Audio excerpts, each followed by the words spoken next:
को एपिसोड की शुरुआत में हम देखते हैं कि मैं अपने बॉस के रूम से बाहर आती है। ये देखकर जेनित्सु उस पर लाइन मारने लगता है और मधुमक्खी की तरह उसके आसपास मंडराने लगता है। तभी ग्यू उन दोनों के बीच आ जाता है और कहता है, मेरी बहन का पीछा करना बैंड करो।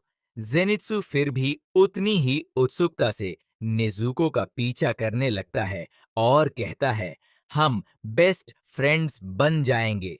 दूसरी तरफ हम देखते हैं कि वो बुद्धि औरत तंजीरो से कहती है कि तुम्हारे कपड़े बहुत गंदे हो, मुझे दे दो।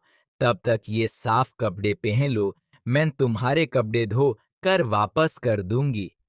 रात को तंजीरो, जेनिट्सु और इनोसुके एक रूम में आराम कर रहे होते हैं। तभी उन पर अचानक अटैक हो जाता है और वे तीनों रूम के अंदर गोल गोल घूमने लगते हैं। अगली सुबह डॉक्टर तंजीरो को बताता है कि तुम पूरी तरह रिकवर हो चुके हो। ये सुनकर तीनों खुश हो जाते हैं। तभी ओई उनके पास आती है और उन्हें नॉर्थ ब्लू माउंटेन जाने के लिए कहती है। तीनों उस बूढ़ी औरत का शुक्रिया करके निकाल पड़ते हैं। वो औरत उन्हें गुड लक बोलकर विदाई देती है। रेस लगाते लगाते रात हो जाती है और माउंटेन के नीचे पहुंचते ही जेनिट्सु डर के मारे पूछा करता है, क्या तुम्हें इस पहाड़ से जरा भी डर नहीं लग रहा? तंजीरो कहता है, दार तो लग रहा है, पर हमें यहां जाना ही होगा। तभी इनोसुके को एक अजीब सी स्मेल आती है और वो कहता है, कुछ गड़बड़ है। तीनों पहाड़ की तरफ भागते हैं। रास्ते में उन्हें एक डीमन स्लेयर मिलता है जो उनसे हेल्प मांग रहा होता है।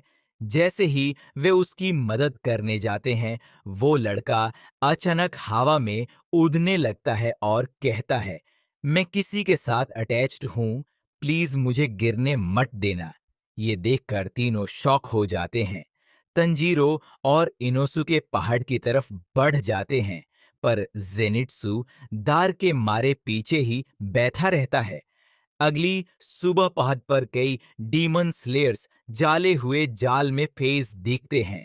तंजीरो और इनोसुके जंगल के बीच पहाड़ चढ़ रहे होते हैं। रास्ते में उन्हें बहुत सारी स्पाइडर्स दिखाई देती हैं, जिससे उन्हें शॉक होता है। चलते चलते इनोसुके तंजीरो से कहता है, मेरे साथ आने के लिए शुक्रिया। सच बताऊं तो मुझे इस माउंटेन से बहुत अजीब सी स्मेल आ रही थी और मैं बहुत डर गया था। तुमने कहा कि तुम मेरे साथ चलोगे, तब मुझे हिम्मत मिली। तभी उन्हें एक और लड़का मिलता है। तंजीरो उसके पास जाकर कहता है, फिक्र मत करो, हम यहाँ तुम्हारी हेल्प के लिए हैं। लड़का कहता है, तुम्हें नहीं पता यहाँ कितना ज्यादा खतरा है। इनोसुके गुस्से में कहता है, बस ये बताओ हो क्या रहा है।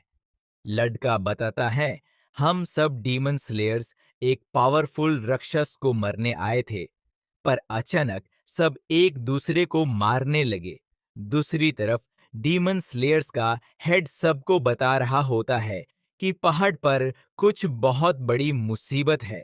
यहाँ जेनित्सु रो रो कर कहता है, कौन दोस्त अपने दोस्त को अकेला छोड़ के जाता है? अगर थोड़ा सा मना लेते तो मैं भी उनके साथ आ जाता। तब उसका स्पारो कहता है, यहाँ बैठने से कुछ नहीं होगा, चलो उनकी हेल्प करते हैं।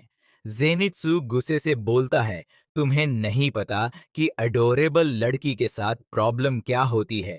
स्पैरो गुस्से में उसको काट लेता है। जेनित्सु को याद आता है कि तंजीरो नेजुको को साथ ले गया है और वो चिढ़ता है, क्यूट लड़की को ऐसी डेंजरस जगह ले जाते हैं क्या? मुझे मेरी नेजुको को बचाना होगा। और वो पहाड़ की तरफ भाग पड़ता है। पहाड़ पर तंजीरो, इनोसुके और उनके साथ के डीमन स्लेयर को एक अजीब सी साउंड सुनाई देती है। लड़का कहता है, ये वाही साउंड है। जब मैंने पहली बार ये सुनी थी, सब डीमन स्लेयर्स एक दूसरे को मारने लगे थे। तभी डीमन स्पाइडर्स के कंट्रोल में दो स्लेयर उन पर अटैक कर देते हैं। इनोसुके लड़ने को रेडी होता है, पर तंजीरो कहता है, इन्हें किसी ने कंट्रोल किया है, ये हमारे टीममेट्स हैं। तंजीरो एक डीमन को देखता है जिसका थ्रेड हवा में झूलता होता है। वो उस थ्रेड को काट देता है और सबको बताता है कि कोई उन्हें स्पाइडर स्ट्रिंग से कंट्रोल कर रहा है। तब उन्हें असली स्पाइडर डीमन लेडी दिखाई देती है, जो सबको पपेट्स की तरह कंट्रोल कर रही होती है।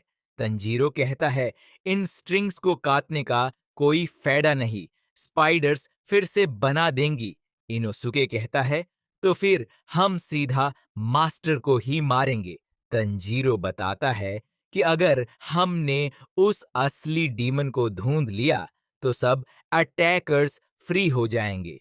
जैसे ही वो लोग आगे बढ़ते हैं, एक और बड़ा मॉन्स्टर ऊपर स्ट्रिंग्स की हेल्प से हवा में लटका होता है।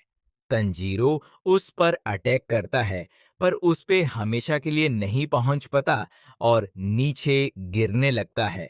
एपिसोड के एंड में इनोसुके अपनी बीस्ट ब्रीदिंग टेक्निक एक्टिवेट करने लगता है और यहीं एपिसोड खत्म हो जाता है।